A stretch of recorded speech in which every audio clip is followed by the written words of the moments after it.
Hi, welcome back to the Dylan Rounds case. Welcome if you're currently here in the live chat. Appreciate it. One thing just to take in mind briefly, if you haven't already checked out my previous video, feel free to watch it. After watching this one, I will provide a link down below in the pinned comment section.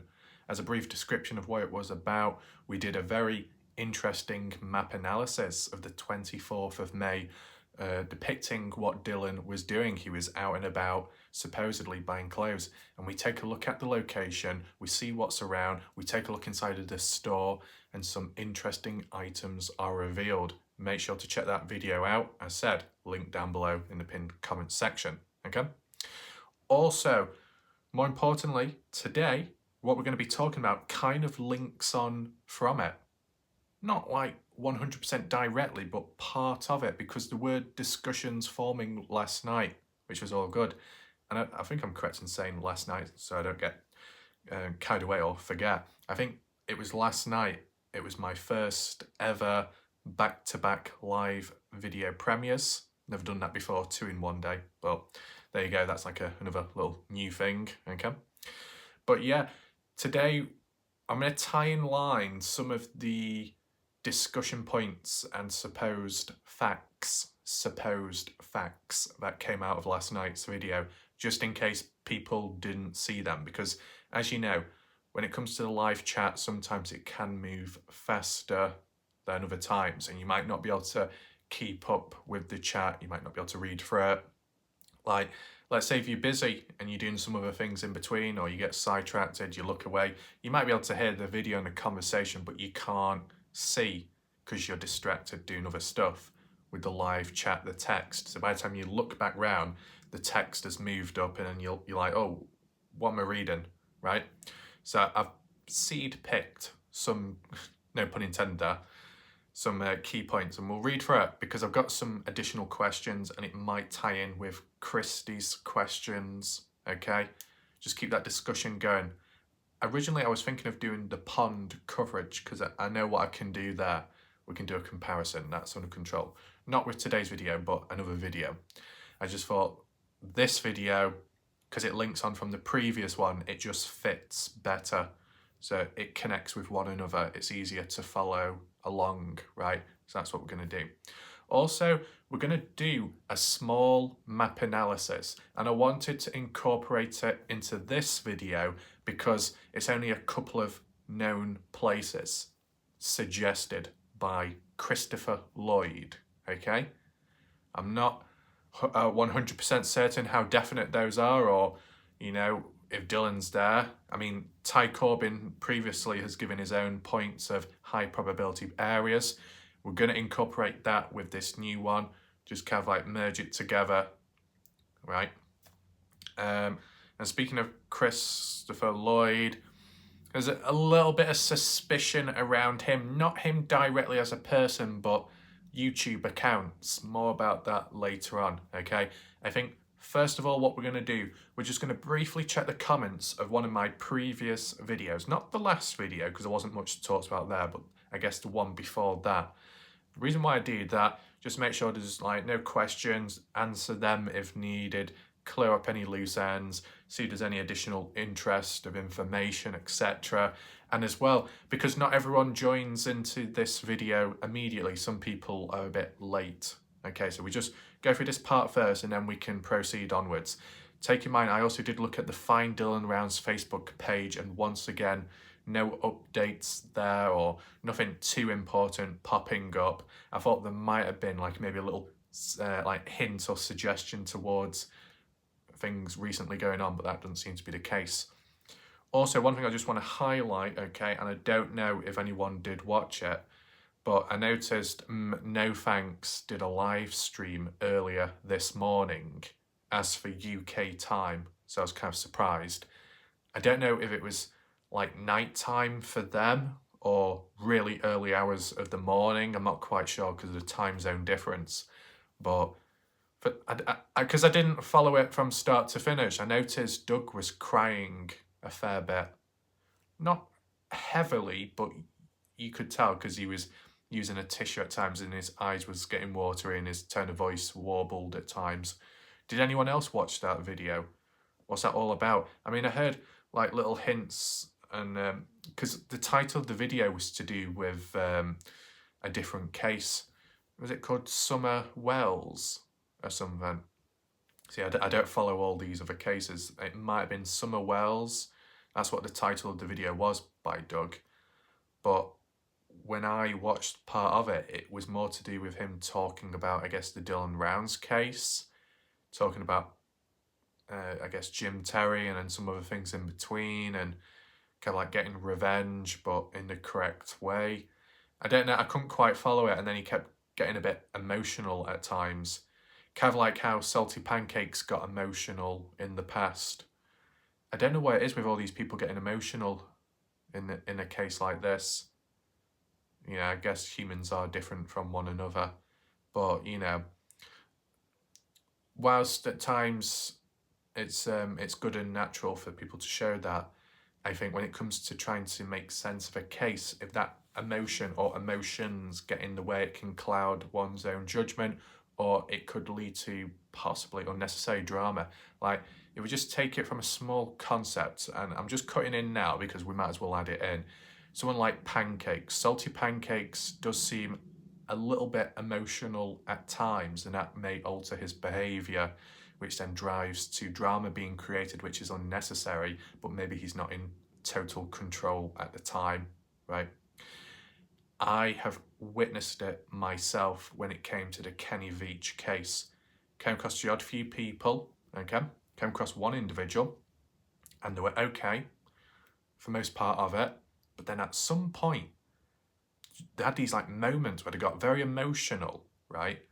Don't know if it's to do with background stuff or relating to things from the past, but it ended up changing their behaviour at times. They got a bit snappy, they started accusing people, they started making up conspiracies and tying one person with another, then deleting their comments, then deleting their videos, and it was just kind of like, whoa, whoa, whoa, calm down, calm down.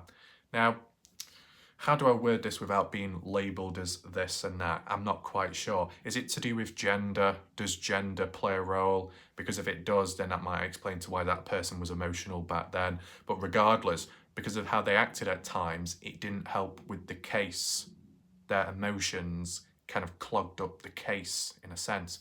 And I remember at one point they demanded that I apologise to them. There was another time where just because information was shared to another individual, aside from them hearing about it, they got triggered because of it. They thought only them and them themselves are allowed to hear that information and no one else can hear it behind the scenes. Is that jealousy? I don't know. But that small little concept there could be transitioned and applied to the Dylan Rounds case. If some people are in contact with the right people, the background contacts, the dodgy contacts, and then another person comes along out of nowhere and gets in on it, the previous person might start getting a bit jealous. I don't know. Is what I mean? Competitiveness, jealousy within a case like this, due to how people handle stuff. Other people think they know better or know what works and what doesn't. And other people feeling like only they should be the ones in charge, right? Although everyone at the end of the day might say they want to find Dylan, they want Dylan found. Not come across anyone yet that said, I don't want Dylan found, or I don't care about Dylan, I don't care if he is found or not. We've not heard that side of the story by someone, but then again, that'd be obvious, right? Everyone will say they want Dylan found, but certain actions and behaviour make you think they don't want him found. It's kind of like if you went around the UK and you said to everyone, do you dislike bullies? And just about everyone will say yes. If everyone dislikes bullies, then why does bullying exist in the first place? If you went to like the US and you could apply it there, do you hate mass shootings? And everyone will say, well, of a certain type will say, yes, we don't like it. And then you could aim it back at them and say, so why do some of you treat some like shit, which leads to them retaliating back in unnecessary ways, but getting revenge, and then it screws everyone else over, which is collateral damage. Basically, it's liars amongst the ranks. That's all it is. If everybody agrees, then not everyone has to work together, but everyone should be able to do a certain thing which doesn't cause that problem. Because if they don't like that problem, then technically they shouldn't be becoming that problem or replicating it. And if just about everyone is like that, then that problem shouldn't exist whatsoever. But it does. It does here, it does there. So it clearly shows there are humans lying spread about, okay? Hopefully that makes sense to you. Maybe the first initial point what I made sense. I tried to apply it to like a different country, but it didn't quite work the same way. But yeah. Let's just move on to the comments of my previous videos and see where we're at. Right, so here we are. We haven't got too many comments to get through, so it won't take too long. Also, if you're just joining right now, welcome to the video. Shortly, we are going to proceed onwards with the main talk and discussions of today to do with the seed and seeding, as well as the map analysis. So just be patient, we'll get there very shortly. So you may have seen this comment, you may have not. Stoney says, Ty Corbyn is guilty, so I can see him pointing at Salty. If anyone believes his garbage, I feel really sorry for you. Now, this is the thing, just in general, everyone has their own ideas. Each channel has their own, I guess, knowledge of the case. And if you get certain audiences crossing over, listening to others, then those YouTube channels may call them out and say, you know, if you're going to believe that person, you're an idiot. If you're going to believe that person, then you're supporting a criminal, whatever. You've heard those lines all before. Like, it's been aimed the other way in the past. I think, yeah, this was it. I'm sure there was a time in the past where Ty Corbyn said, anyone that supports salty pancakes is just as bad as him. Now, we've got Stoney saying, anyone that believes Ty Corbyn's garbage, I feel really sorry for you. So it's that back and forth. Obviously, differing opinions. Now, there could well be some evidence here and there that might prove a certain point about someone, but I've not looked deeply into that, okay? And I'll be honest, when it comes to possible lies, contradictions, switching and changing of information, I've mainly observed that towards Candice Cooley with those accessible, easy to follow interviews, okay, with time. Now, maybe some of you who have been listening to the live call-ins on the other YouTube channels and live streams where Ty Corbyn may have popped in here, there, everywhere, you've probably followed that and may have noticed certain inconsistencies. I can't say that myself about Ty Corbyn because I've not observed him directly, okay? But I can kind of understand why maybe people have zoned in with certain individuals. They may see more than other people that just look casually. So let me know your thoughts down below. We'll do a poll now. Bit of a dodgy poll. Could cause a bit of resistance, okay? So just be prepared. We've got the belt ready in the background. That's all fine. Do you think Ty Corbyn is guilty in some way? Or, no, that might be a strong word. That. Do you think Ty Corbyn is a liar? Yes, no, a little. Leave your thoughts down below. As I said, I can't give my opinion because I've not looked at him that much, right? But yeah, any more comments? Joseph Lloyd, I don't know how all these people can be so confused about what they hear. For instance, the property was sold, the grain shed property was sold, there was no mention of Dylan's property being sold. All these people can look really stupid when the truth comes out, like for instance, Dylan paid half of the property. That's a perfect example of how little the public actually knows. How do I word this, Joseph? When you said it's an example of how little the general public knows, are you including yourself within that? Because the way you're wording it, it seems as if you have knowledge the general public does not know, hence why you supposedly heard of this in the early days. Is that the case? Or did you just simply follow it from day one, listening to every single interview by Candice Cooley, the family, whoever, etc.? Because take in mind, someone like me, I think I joined a month later, so I probably would have missed out on the odd interview here and there, right, to be fair. But I have kind of focused in the last few months, so kind of made up for it. But obviously, there'll be moments, blank spots where I may have not heard of something, not picked up on stuff, but, you know. And the only other thing I will say is, adding on from that, if someone like Joseph has been around since day one, then why did you not mention these points in the early days, Joseph? Why are we only hearing it kind of like recent? You know what I'm saying? Is it just because I didn't ask the right questions at the time? I didn't bring certain discussions up at the time for a response such as in recent to come out? Could there be an assumption that you thought I knew about this stuff in the early days, so there was no need to qualify it or to question it, maybe? Possibly. But, yeah, at the end of the day, humans have different orders of things. Like, when it came to me coming into the case, I only had 3 days to prepare myself to learn about the Dylan Rounds case.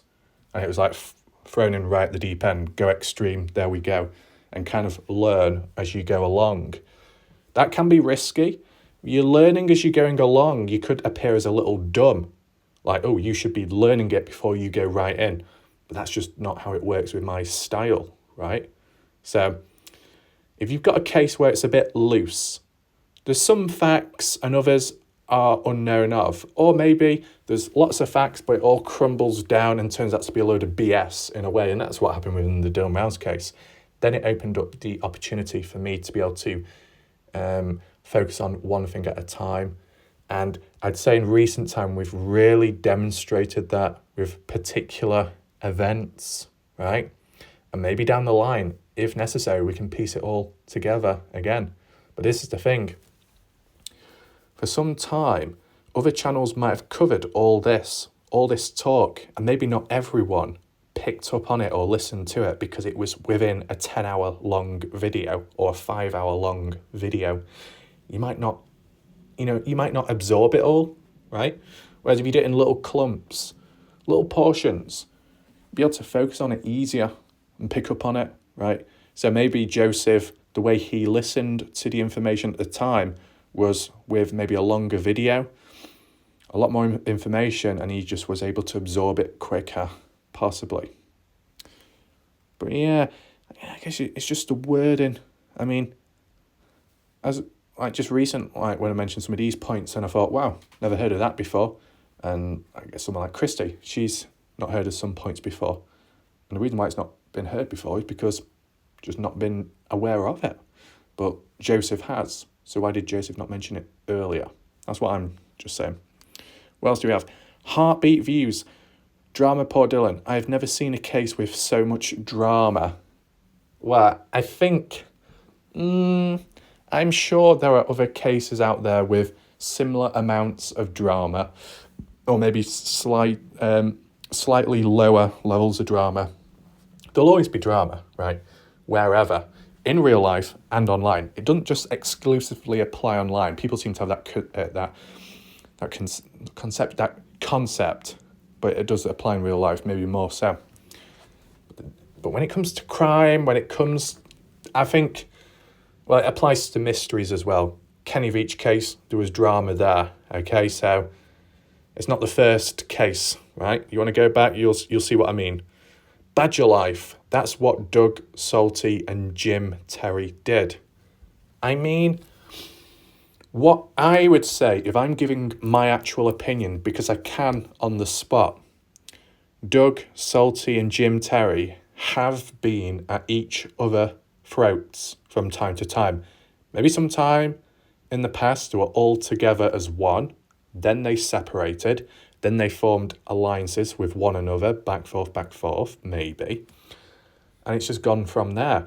And if you're just thinking about most of the drama, I think the best way to get an understanding of it is ask yourself, out of all the characters and people in the Dylan Rounds community and extended externally, whether it be a YouTuber, content creator, or a viewer, which names have popped up the most times?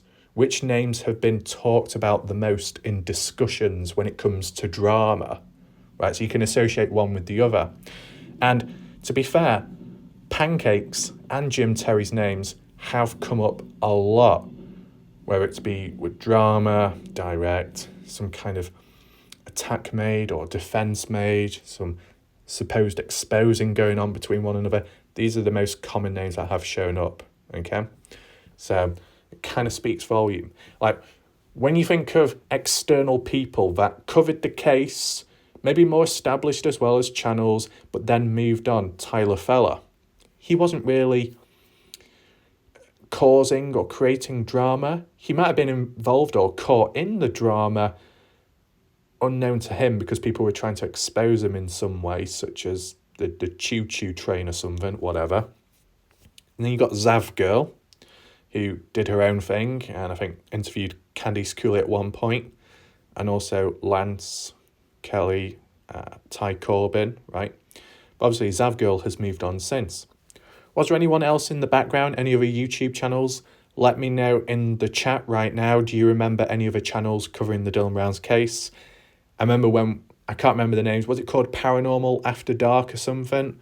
Some kind of spiritual channel covering the case on and off, and some others in between. I remember one channel, I think they were blasting or criticising people saying, oh, no one's covering the case anymore. Oh, no one's it. I'm like, excuse me, Mr. Ref is here, you know. If you just type it on the search bar, you'll obviously see a bit impetuous there. You're even covering the case. Maybe not. You can't see the videos. But yeah, one of those things. Any more? Sandra Miller. I think I'm sure Sandra Miller is a new viewer, so welcome. What did she say? Do his parents have life insurance policy on him? Just asking. Any replies? Stony, great point. Beyond Closed Door says, no, they didn't. So now what? When you say, so now what? It kind of implies that this person beyond closed doors is like asking Sandra, so now what excuse do you have now to prove this or to suggest that? You know, we've already debunked this, we've already cleared this up about the life insurance policy, so what do you have now? What can you give? What ammunition do you have now to try and prove that the parents are corrupt in some way? Whilst none of that's actually mentioned here, that's basically what it's talking about. Sandra Miller is asking about life insurance because it could be done to benefit financially if Dylan's gone missing or presumed dead. That may not be the case at the end of the day in this situation, but, you know, it's a theory at some point. And the only reason why I can understand it is because when it came to the Kenny Veach case, for some time in the past, there was that long discussion and questioning and theories forming about, did the Kenny Veach family, the Veach family, have some kind of life insurance policy? Did they cash in on it? Did they make use of it because of Kenny going missing for years? And in the end, it didn't follow through. It wasn't there was no financial gain or anything. That didn't take place.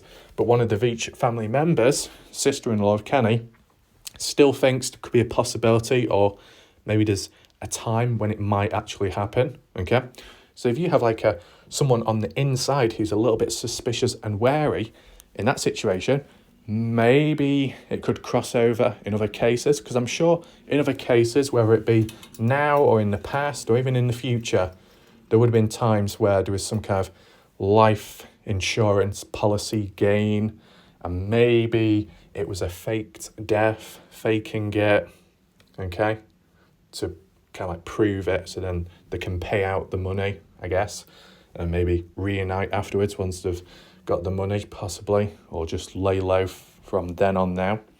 Does that apply, though, in the Dylan Brown's case? I can't say. I wouldn't say that's the case. Not many people have talked about it.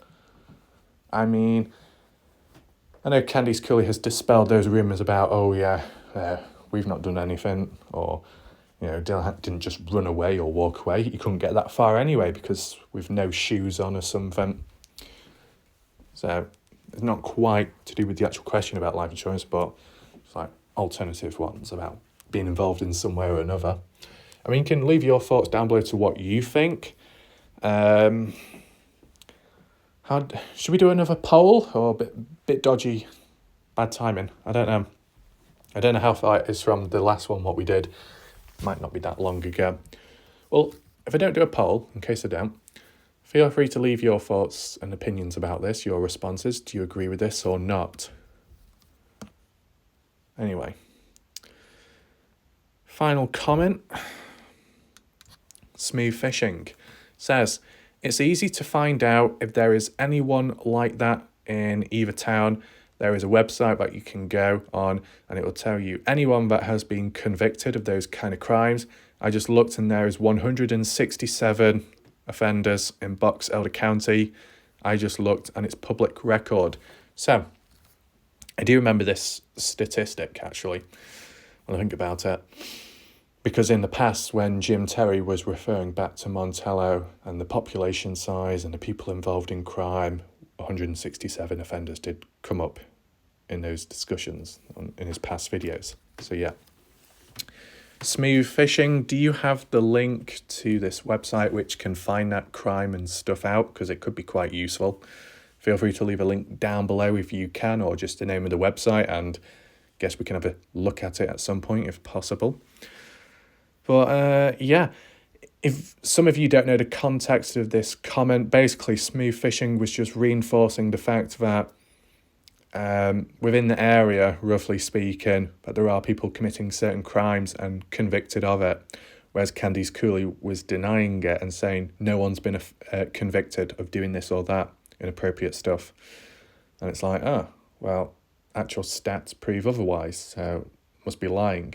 And then that's not great, is it? You don't want to see lie after lie by someone, because it really does harm the credibility of the person. And when they do tell the truth, if they do ever, you're less likely to believe in it. And that's worst case scenario.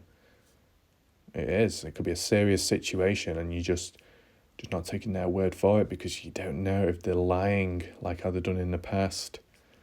That's where the trust issues are present.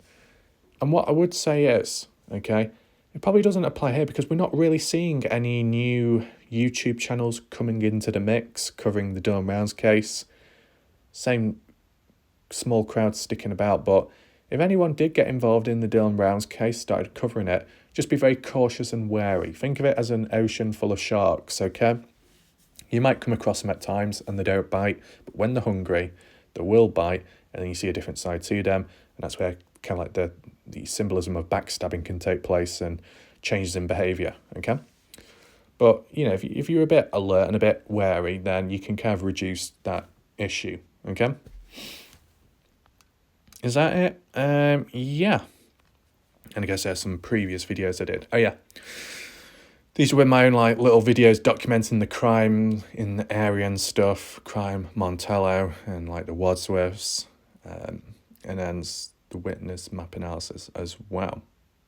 Yeah.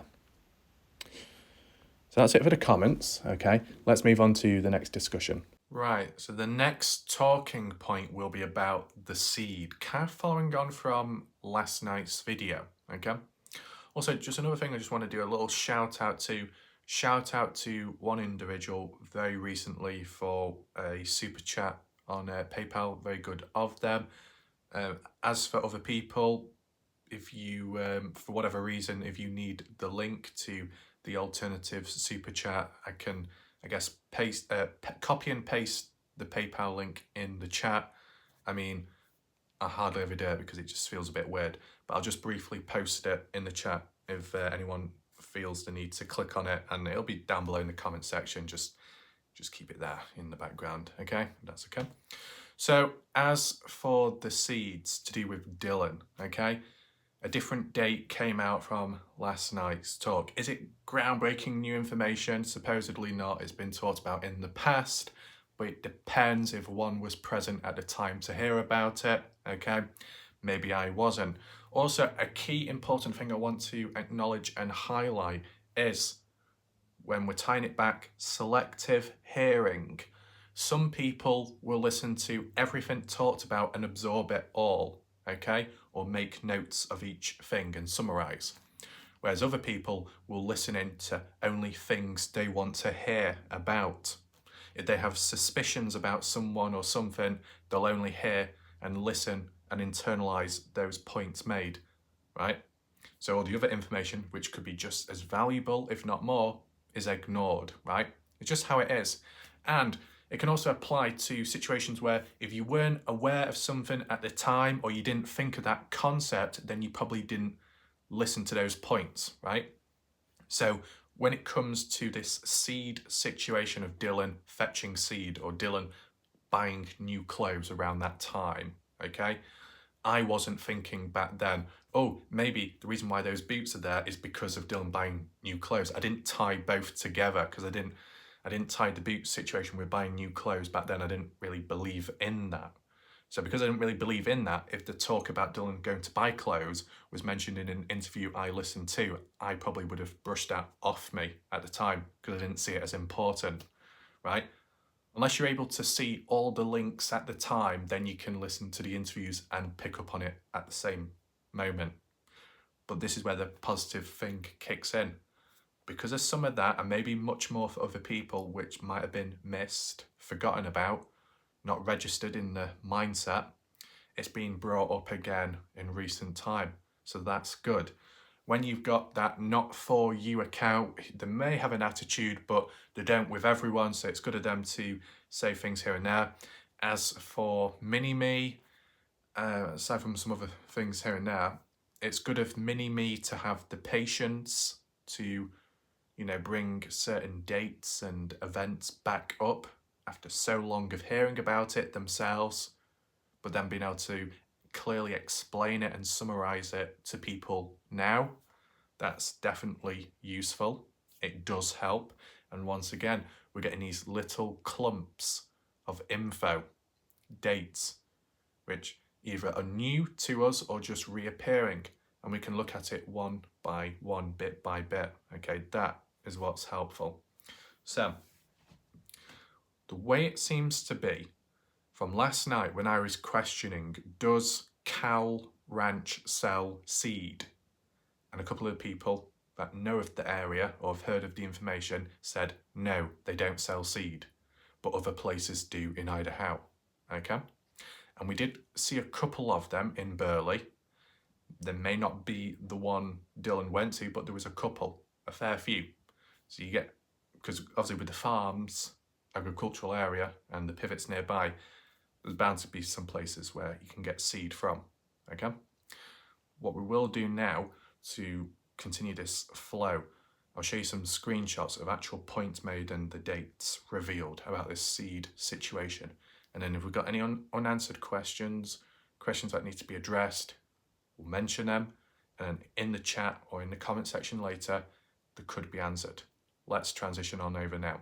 Right, so don't be too confused by where it says live chat replay. It's not mirroring the live chat as of right now. This was from last night, okay, just as for context. But Lulu Gomez popped up out of nowhere. I'm not sure if I've seen Lulu before. Have any of you in the chat seen Lulu, or is this her first time visit? But she turned up and she said Dylan purchased his seed May 16th. Which is a fair few days beforehand. Don't you agree? It is, to be honest. Now, have I ever heard of the date May 16th before? Nope, never. The earliest date I've ever heard of in terms of relevancy to the Dylan Brown's case near to his disappearance was the 25th of May. And it's only recently I heard about the 24th of May when Dylan went to buy clothing. Okay?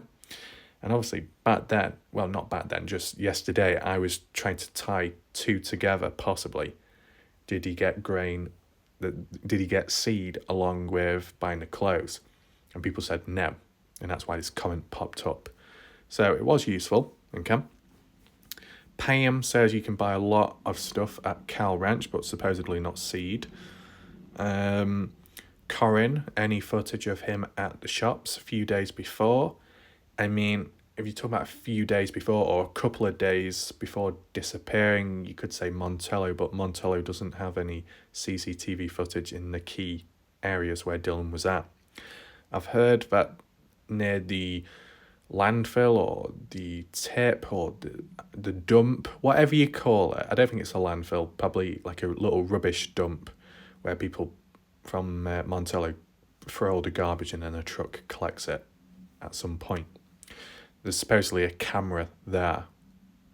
Can anyone confirm that? Just to briefly touch upon as well, Weezer, Ellenberg, if you're present, can you confirm whether Montello has any CCTV cameras of any type in the area? Do you know where they are? Are they inside of a building or on the outside? Could they have captured Dylan at any point? Yes? No? Feel free to list it down below. Anything else? So I asked Lulu, where did you hear that information from? It looks like Mini-Me stepped on in to answer the question, saying Kurt has told it, so has his mother. Now, where would that have come from? Most likely one of Salty Pancake's past live stream interviews, call-ins with Kurt Wadsworth, right? You might wonder, how would Mini-Me know about that stuff? Well, Mini-Me, I believe, derived from Salty Pancake's channel. So Mini-Me is in the presence of them at the time. He or she will obviously hear about that stuff, right? And she's like relaying that info on now, right? I would say, though, one observation to make, a lot of bits and bobs of information, supposed information, has come from either what Candice Cooley has said or from what Kurt Wadsworth or the daughter has said. Do you agree with that? Does anyone in the chat agree with that? It either comes from that person's mouth or the other, and that's it. We don't often hear the quotes of from what Justin Rounds has said. Not as much, right? And I feel like when it has come about, the provenance linked with Justin, it's felt a little bit more truthful. Maybe some people disagree with that, but that's just how I think. Yeah. So Christy asked a question. So he drove around with the seed purchased May 16th until when? Move on to the next slide. Oh, Lulu did respond back eventually, so that's good of Lulu. So Candice said it. Everyone thought it was the week before he disappeared, but it was later confirmed to be 2 weeks beforehand, before going missing. Okay, so that's good of Lulu to explain it clearly, and it ties in line with what Mini-Me said. Does it? Let's just see. Kurt has told it, so has his mother. Okay, 2 separate people. I mean, it's not exactly a bad thing. If 2 separate people give that source of information and they don't really interact with one another, that means there's a bit more consistency in what's being said. There's no type of story or plan concocted together in the background. Right, we both agreed to say this, and I don't think it applies here. So there's a bit of more truth in that. I mean, look, this is the other thing what we've got to acknowledge. There wouldn't be as much need to lie or make it up about Dylan going a certain time to get the seed, because if it happened way before he disappeared, then there's not much of a link, so there would be no need to try and hide or disguise it of when it really happened. You get what I'm saying? Whereas if Dylan was doing something on the Saturday, that could be more contested and switch and change with information depending on who's giving it and the ones who are responsible for the outcome of Dylan. They may change the narrative so it suits them better, so it lessens the heat level in a way, right? But if it's a meaningless event, it's less likely to be lied about and like bullshitted. And like how I said in the past when I said just be aware when it comes to listening in on when people talk. Some things will be truthful, other things won't. It just depends how important the event is associated with the disappearance of the person. Is this one zoomed in, this image? No, it's not. Okay. Mini-Me saying, I think he got new clothes because he got money. I mean, it would make sense in a way because just finished this custom farming, right? So money's, well, to be honest, I guess you'd have to look at the bank transactions, right?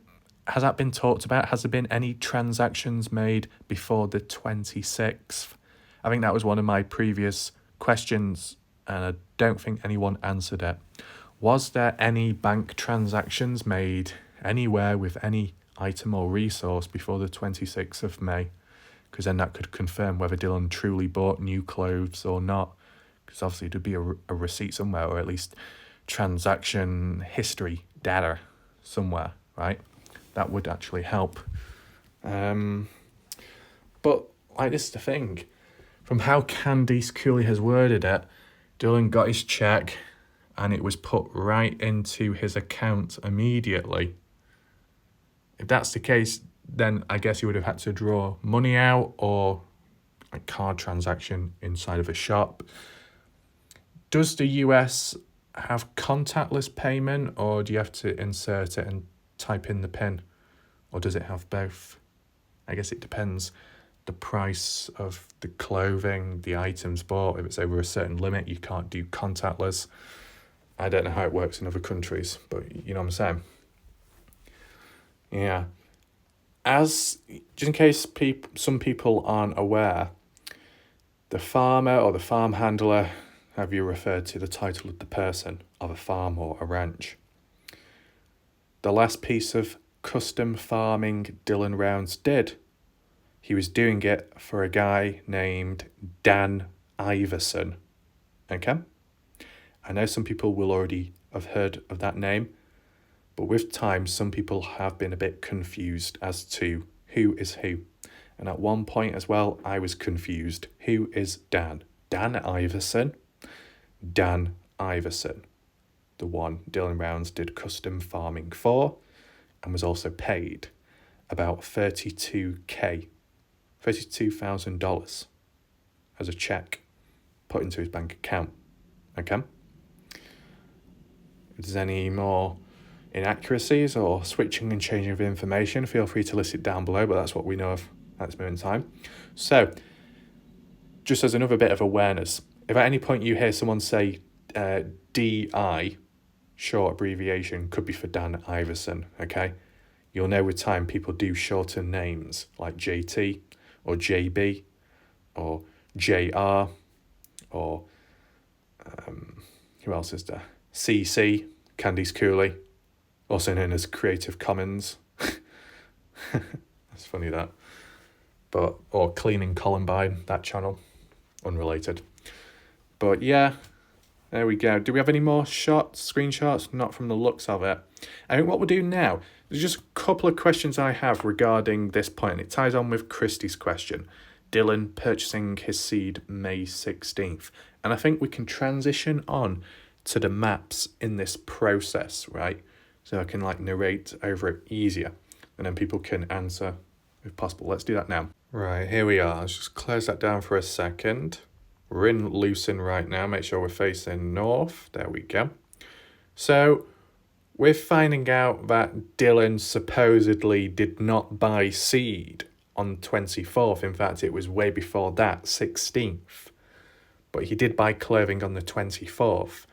That clears up the vehicle discussion in a way, because I was thinking, well, if he's getting seed, he'll be using the grain truck, and if he's getting clothes, he'll be using the same thing because it's in the same place, but that's not the case. So most likely he used his F-150 burgundy coloured pickup truck, okay? The one that's involved in this whole disappearance case, right? So there's a bit of mileage already done beforehand, right?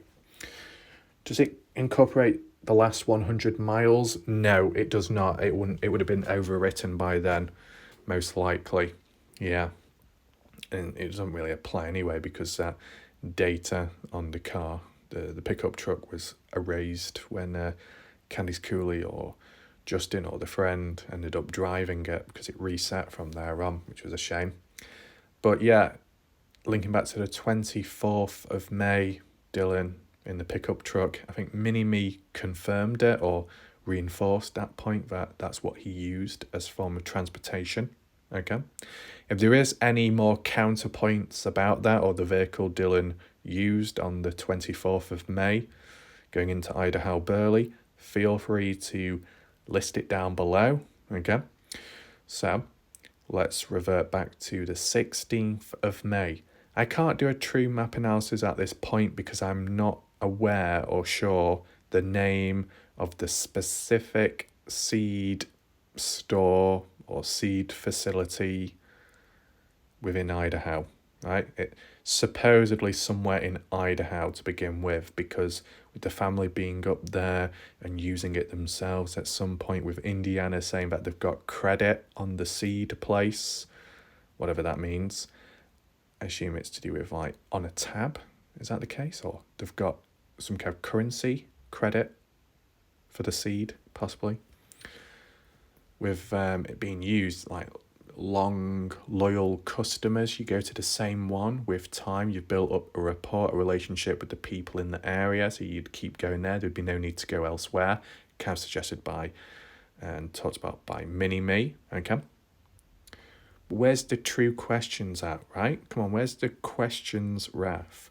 Well, if Dylan was successfully able to get his seed in his grain truck when buying it at the time on the 16th, how long did that seed remain in the grain truck? Was it from the 16th to the 27th of May when you did seeding at night time?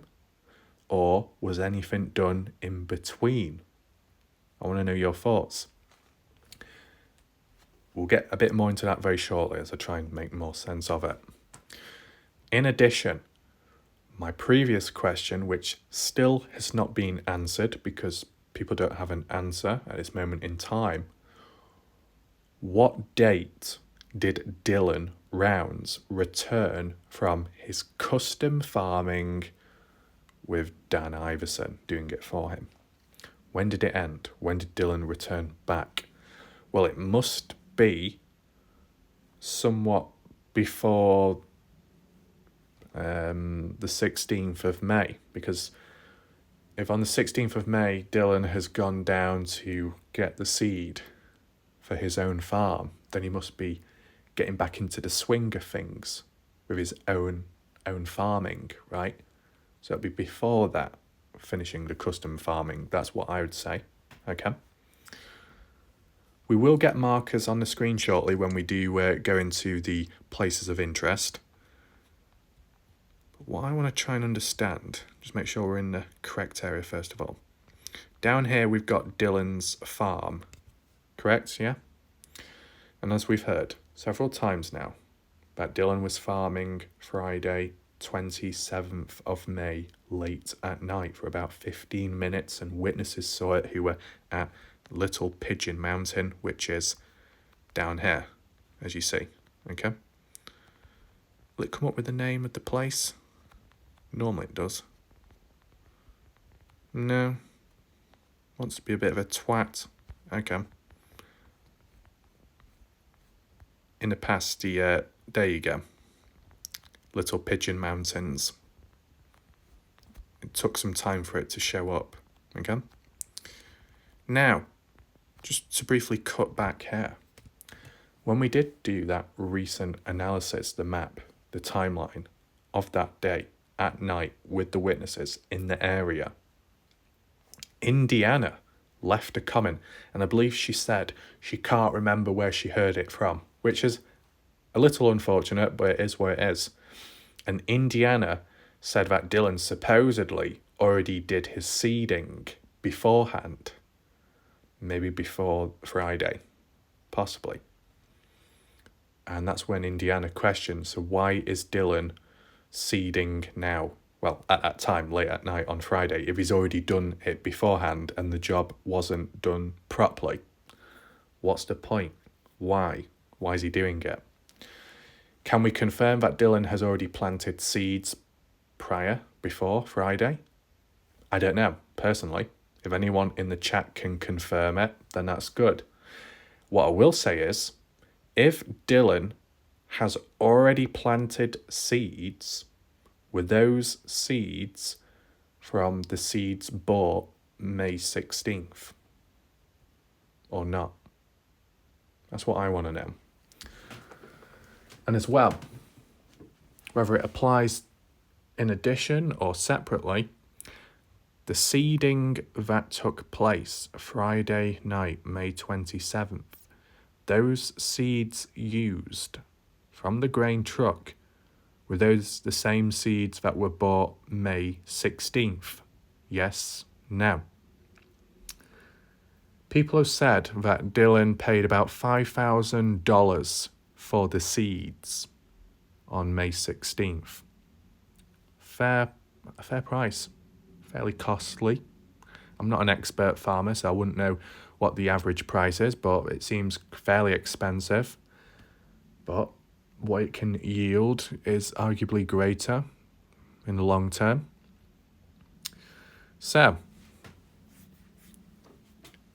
if Dylan uses grain truck, right, previous to get the seed, then he came back to his farm, parked it up, and just left it there for a few days, then went down to Montello for a breather, a little break after the hard work he's done recently, maybe. And then he realised, oh shit, weather, rain is coming in, best take care of the grain truck. And yet the grain truck being there overnight, following into the next day, the 28th, Saturday, and it raining in the early hours of the morning, fairly heavy, described by the witnesses in the actual area to see it and feel it. And yet the seeds supposedly were okay, because I guess of a thin covering on top of it. Then Dylan parked into the grain shed. What I do want to say, okay, how long can the seeds last in the grain truck if just stationary, not used, not planted, not wettened, just left in the open, maybe with a covering or a sheet over it? Does anyone know how long that type of seed would last until it becomes spoiled, rotten, unusable?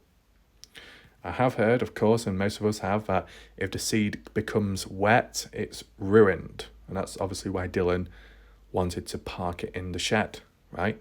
And supposedly he's done it times in the past. It's not the first time, right? But how long would it last, such as parked in the shed? Does anyone know? All I've heard was Candice Cooley said, if Dylan was to park his grain truck in the shed because of the rain over the weekend, he would spend that time visiting in a triangular formation from Candice Cooley's house or to Justin's house, grandparents' house, wherever, spending time there. But how long for till he had to return back to the grain truck to be able to then, use the seeds? Let me know. Also, to point out, when we go back to the grain shed, Indiana reported seeing, and I believe I saw it myself in the past, there was like seed or grain bags left or just dumped in the grain shed. Do any of you remember it?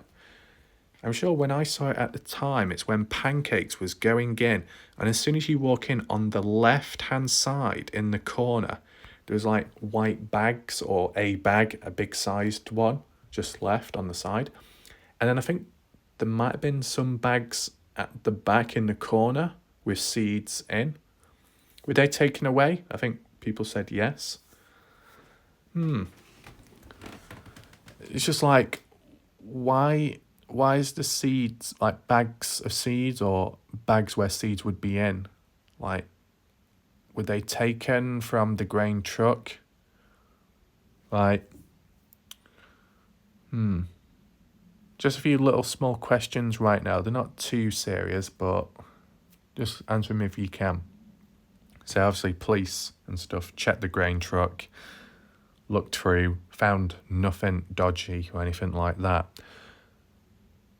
Is it true that Justin Rounds got a hold of the seeds, and took them away?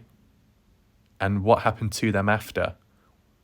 Were they made use of, or were they just thrown away? What happened to them? Okay. And yeah, I think that's about it for the questions, right?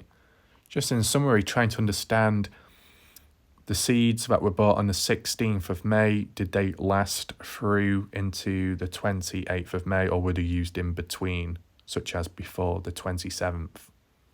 That's what I want to know. Provides a bit of a perspective.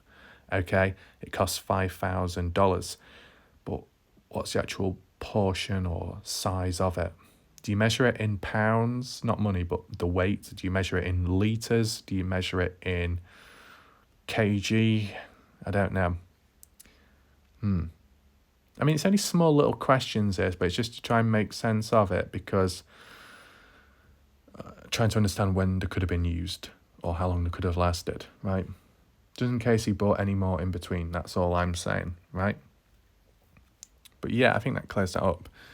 I think what we'll do now, we'll move on to places of interest, but I just need to address one individual quickly. So the person you see on screen is Christopher Lloyd, an individual that has been brought up, like, as for discussion within the Dylan Brown's case. Someone that either lives directly in the area or nearby.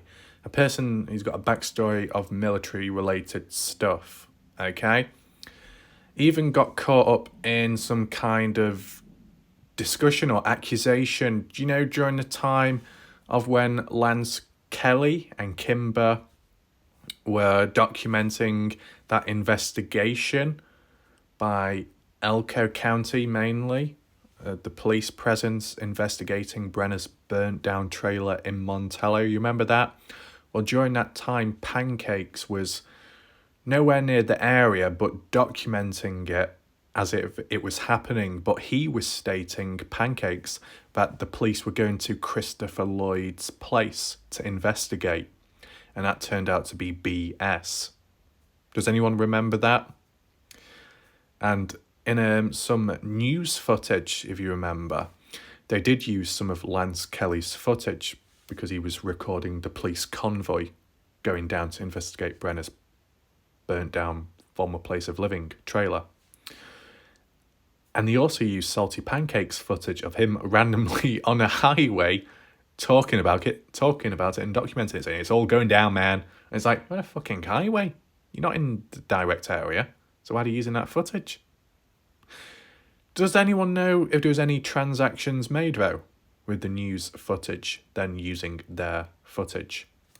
Does anyone know? Just a little point to highlight, that's all. But yeah, linking back to Christopher Lloyd, I remember some people said he's got a military background. I think Lance Kelly said Christopher Lloyd did a tour in Iraq in the past. We say Iraq, but I know Americans like to say Iraq. You know, just one of those things. And then recently people have said that Christopher Lloyd works at one of the Air Force or military bases within the area. Okay. So what is the issue? Well, it's that Christopher Lloyd has 2 accounts on YouTube, from what I've seen at least. Okay. Unfortunately, I couldn't find the other account, but there was 2 different accounts. The one you see on screen right now, Christopher Lloyd, with a grey profile picture and a C. Joined, account created 2nd of October 2022. The other Christopher Lloyd account has a green profile picture with the same name, the same spelling, but that account was created, I think, in 2013, 2014. Okay? So there's a big difference. Why do you need 2 different accounts? Well, you might get locked out of one and create a new account. Yeah. But why use 2 different accounts to comment on in videos? That's what I can't understand. So, I assumed that one was real, the other one was fake. Why would you get a fake account? Well, just like how there's been fake accounts of just about everyone within this case. How it's gone about, it's spread with time, it's on rotation, as you've seen yourself, right? It's just trying to understand, who is the real Christopher Lloyd? Can the real Christopher Lloyd please stand up? Please stand up. Yeah? The last Christopher Lloyd account, which was the green profile picture, which you could think is the real Chris because it was created way back in the past. I left a comment or like a response to him saying, "Are you aware there is another account impersonating you, or is that your other account?" And they said, "No, that's not me." So there you go. But if I said it to this account on screen, "Are you the real Christopher Lloyd? What about the green account?" They would say, "I'm the real account, the green account is fake." So it's like, who is who? Who's real, who's fake? Because the way they both speak, both the grey and the green profiles, they talk as if they are from the area. Like this account on screen was speaking to Weezer in one of my previous live video premieres, saying, "Oh yeah, just got back from here. Oh yeah, the weather is how it is." And it's like, okay, well, they must know because they're from the area. But then it's like, well, why do you have another account talking about the area or nearby or the events of the Dylan Rounds case and just using a different account? You know, it's not like they're trying to be anonymous or try and hide and use an alternative account when they've got the same name. Okay, Salty Pancakes may have alternative accounts with different usernames to do sneaky stuff and, I don't know, do other bits and bobs in between. But, you know, there's a reason why there's a different username, to be anonymous in a way. But for Christopher Lloyd, he's not exactly hiding, is he? So what is it with the two different accounts? If that can be cleared up, that's good, because, like, if you got one person impersonating the other, depending where they go and the comments they leave, they could be spreading misinformation and trying to derail the case or derail the other person, the real person. And that's quite problematic. And I've not seen anyone address this issue, okay? So that's why I thought it was worth adding it into the video. And also the reason why it adds into this video is because it was this account that listed places of interest to check out on the maps in one of my previous videos. And I said to this Chris Lloyd account, "Do you believe that there's a possibility that Dylan could be in one of these areas?" And he said, "Don't know." Well, if you don't know, then why did you come up with these locations to look at? There must be a reason behind why you think these places need to be checked out, right? Kind of like how Ty Corbin previously has said, right, you got Rosebud Wash, you've got this place, you got Little Pigeon Mountains, you got Bald Eagle Mountain. They are places of high probability to where Dylan could be at. Ty wasn't saying that this is exactly where Dylan is at specifically. He was just saying that these areas are the type of places you may find Dylan due to the environment, the structuring of it, the possibilities and opportunities of how you could dispose of someone, etc., etc. Kind of like with the Bald Eagle Mountain suggestion. You could understand that because with the mine shafts being nearby, that's one way of disposing of someone in that area, okay? So Ty Corbin did word it fairly well at the time when he was, you know, roughly communicating with me in one of the previous videos, okay? So what's this all about with Christopher Lloyd? Well, we can try and pinpoint it on the maps as best as I can and talk you through it, okay? Let's head back to the maps. Right, so here we are. We've got several different markers color-coded all over the place. Don't worry, it's all under control. I'm going to explain right now. So, providing you're not colour blind, because that could be a bit awkward. You see all the markers which are yellowish. We'll point these out right now. Snake River, as I've highlighted in that orange line with the yellow marker, okay? You see the distance it covers? Pretty great. Snake Valley, campground down here. Another yellow marker, as you can see. A camping spot. You can see a trailer there parked up. This is 2019 imagery, by the way. Spanish Fork, which is down here in this area. Spanish Fork Peak, Diamond Battle Historical Monument. Okay. Any others? Dake Reservoir. that loading, as you see here.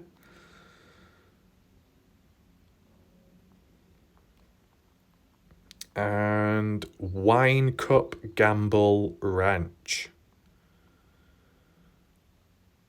There you go. All those locations I've just listed to you then in the yellow markers are places of interest which supposedly have not been explored, okay? I don't know if it still applies to now. I did do these markers maybe a month or two ago, but there were places of interest, places which have not been explored. If they have been since, feel free to add that in the comment section, in the live chat. It might help, okay? So that explains the color coding for those markers, okay? Now, you see the orange markers, one being Governor's Spring, which is here, as you see, in this area, which includes the, if you want, well, it's not quite circular, is it? But the radius of Bald Eagle Mountain as well, near to Governor's Spring, orange marker. Little Pigeon Mountains, as we referred to earlier, orange marker. And anywhere else? The Wash, as you see here. Those three markers I've mentioned to you, despite not all being the same colours, unfortunately, are the places of high probability described by Ty Corbin. Now, there's some additional places, but I could not find them when typing them in. As you know, there are unmarked locations in the area, things that have not been noted down. You try typing it in, you won't get any search results, or it'll take you across to a different state in America. So it's not helpful. That is a shame, isn't it? But there's not much I can do about it.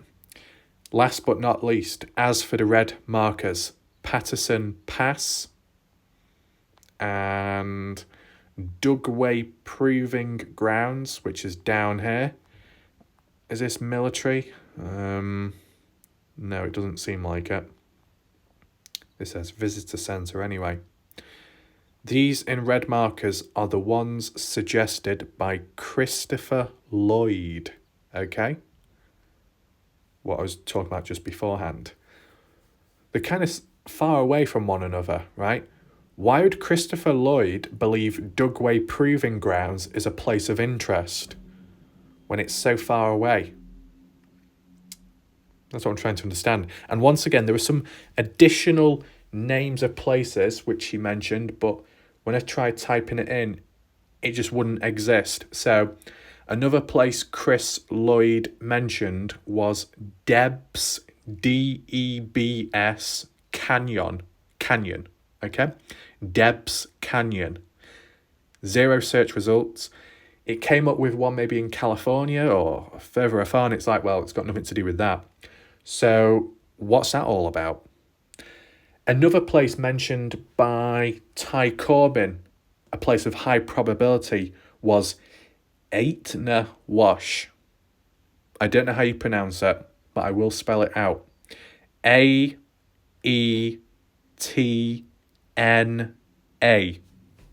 Wash.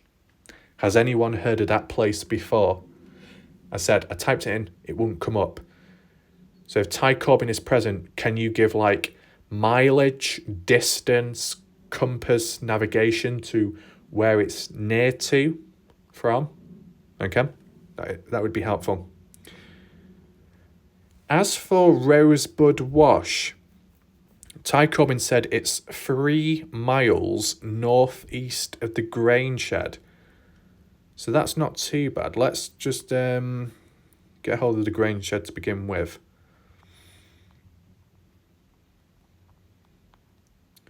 Okay, grain shed.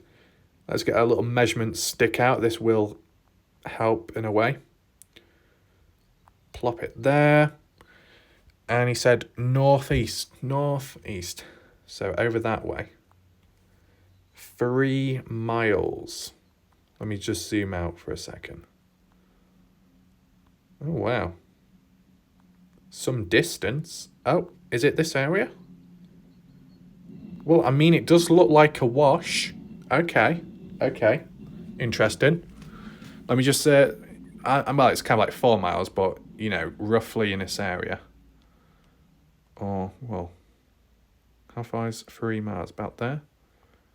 Is it this white stuff?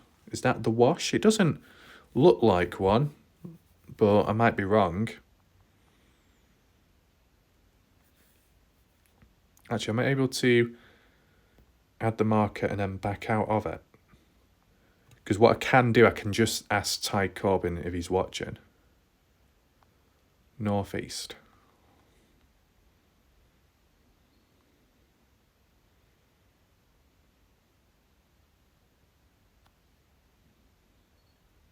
There we go, good. So, Ty Corbin, if you're watching right now, regarding the location of Rosebud Wash, I followed your explanation of where it's located. 3 miles northeast of the grain shed being down here. 3 miles northeast brings me past this pivot to this section where it's all white, as you can see. Is this Rosebud Wash? This here? Let me know down below. Just under Lucin Airport, not that far away. I'll leave coordinates just in case people need it. Will it let me do it? Oh, God, you twat. Got to get rid of that. Okay. There's the coordinates. Hopefully you can read it. Zoom in a bit. Because with the ground being white, it messes up the vision. So it's 41, 21, 17, north, 113, 49, north, 5, west. Okay? If that's not the wash, if that's not Rosebud, could this be Rosebud Wash? It looks more like it. You see the, I don't know what you call it, like streams, roots. Drop the coordinates there in case you need it. And yeah, it's just about confirming these locations and that's all. Okay. So, any other places we need to refer back to? Well, we can just briefly look at Patterson Pass and Dugway Proving Grounds. Patterson Pass down here. We have referred to this place before as a way of crossing over instead of going on the main dirt road into Montello. So as you see, there's Patterson Pass. Pilot Peak is back over that way, as you see in the distance, left-hand side of the screen. And down that way, you got Bald Eagle Mountain. So it's kind of like in between the two, right? Looks steep, but there is a road. This one, what you see here. Patterson Pass Spring. Follows down there to the main dirt road, where a farm is at nearby. Okay, so you go up this way, this dirt road, you would go left or right, and it just climbs its way up the gradient, as you can see. Just flip the image, zoom out a bit. It does look kind of steep, but I guess doable, depending if you've got the right vehicle. Up here, as you see, up and over, and there's Patterson Pass, and then you're on this road, and then you can turn right, and it just goes all the way down, eventually reaching Montello, as you see in the distance, okay? All I want to do is click on Patterson Pass. Is there any imagery? No. Can I type it in?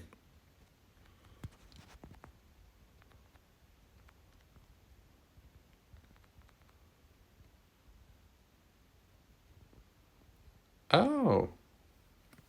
First time. You see what I mean? Some places don't show up, so you got to type them in and then they appear. Some places do show up and you can click on them. Other places show up and you can't click on them, so you got to type them in, just like this. It's annoying, man.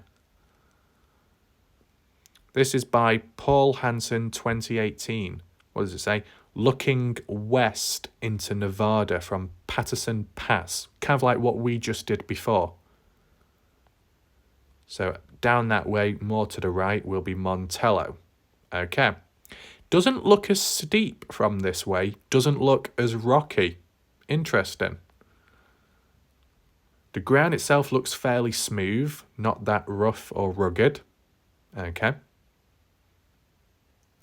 It's just trying to understand, why did Christopher Lloyd say Patterson Pass is a key place of interest? Is it where Dylan could have been disposed, or a way, like a route of going when disposing of Dylan, or coming back from that way?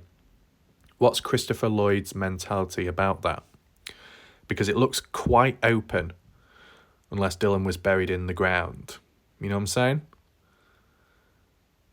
And what's this one? Looking east from top of pass, you can see the lake bed in the distance. Fire burned summer of 2018. Okay, so that's Lucin down there. Kind of steep, but not extreme. And you see the road, which goes all the way down, the one what we followed up. It's definitely a lot better this time, being able to see this imagery, both on the maps and also kind of like boots on ground level. It really, at least for me, it just really strengthens that vision of the place and how you can picture it in your mind when narrating over it. But once again, it's very sparse and open and spread out. So what, like Dylan buried here, disposed of? Do we have caves, mine shafts? Can't quite see in the distance.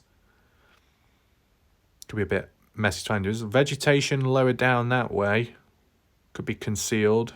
More concealment. Can't really see any farms. There's like a black dot down at the bottom. That could be that barn, what we saw. But this is the thing. Although you get a good view, it's very hazy and kind of like misty and blurry, isn't it, in the distance? So, don't always mean to say you got the clearest of views, right? Yeah, a few rocks there, but nothing too dodgy. Okay, get off. So I'm glad we're able to see those images, because we've never seen them before, because I've not been able to get a hold of them. Is there any other places I need to type in?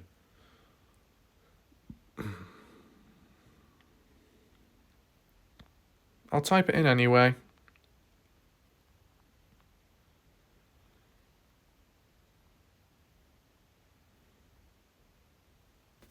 As you see, it doesn't come up with anything. And if I do search it, it'll only search those places, which will take me off. Oh, there you go. No search result found. As for the other one,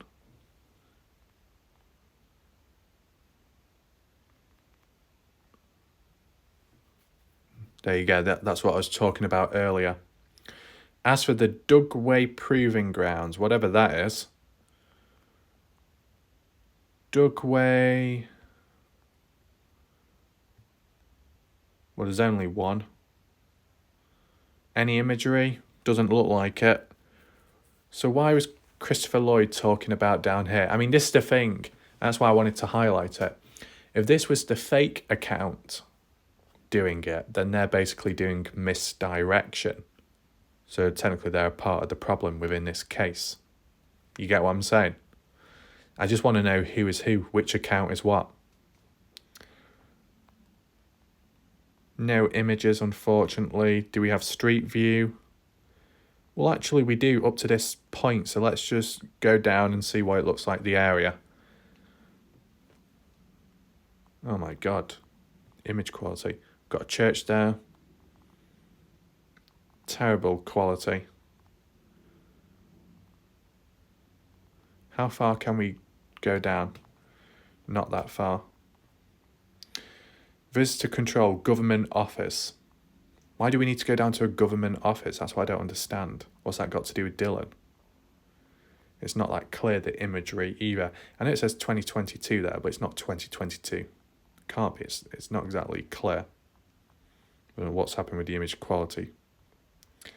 But yeah, I think that's about it in terms of these locations. So hopefully this video was able to generate some key talking points and new discussions, as well as clear up any unanswered questions previous, hopefully. I hope you found this video somewhat interesting. I want to know your thoughts. Let me know what you think about this Christopher Lloyd account, which one's which, and these places of interest which were briefly looked at today, and also the ones named which we couldn't search for. What's that all about? Any significance, any relevance, or not? I want to know. The next video I'll do, or try to do, will be Lucin Pond. You might be wondering, do we really need to look at it? Well, what I want to do is give my analysis, my thoughts and opinions of the place, how it looks now, why do I think it was done like that, etc., etc., and what they could have found, okay? And then I want to do a comparison to past footage so you see the true extent of change in the area, okay? Just provide yet another focus and boots on ground perspective of the area, right? Because we've done it with other places, we'll do it here as well, we might as well. And then we'll see where we are from there. If there is any breaking news in between, then I can also cover that as well, or one thing can be rescheduled over the other, okay? So it should be okay. We should have a reasonable flow. And yeah, we'll leave it there for now. And yeah, thanks for watching. I'll see you next time. Goodbye and good night for now.